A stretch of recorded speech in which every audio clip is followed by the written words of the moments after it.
La Mattarea, ciao Sergio, scusami se te lo so arrivare in ritardo, ma è che venendo qua sul marciapiede il can che caga 3 volte e mi tocca star là a nettare e porta pazienza. Cioè, te ci proprio un salvario però, guarda come ti taglia l'erba, ti taglia neanche, e sei perfino spuncioti guarda in mezzo alla strada. Ah, mi dico che ti taglia l'erba come chi ti taglia i capelli, guarda che mestiere.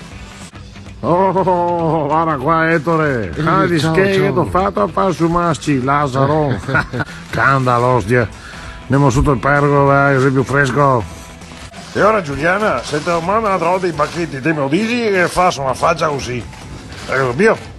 Boh, e te mai qua forchetta come tutti i cristiani che ti capito? Te, i bacchetti voi, sto simiotto. Poi allora adesso andiamo mai fuori. Ci vado bene fighe e vieni con me, però bisogna che ti metti in ordine, guarda, adesso in fondo tinta della vecchia. Scusa, ma se ho detto vecchia, scusa.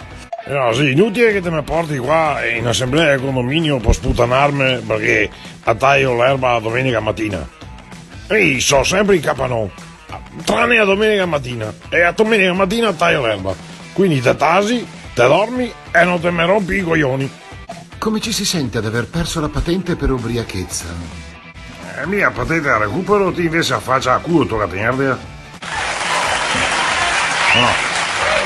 Dicevi pure ai trentini che non me ne frega un cazzo se ne vuoi versare a Valdastico Nord, perché mi tanto a casa Asiago, va bene? Adesso spero che sia finita sta porcaria qua.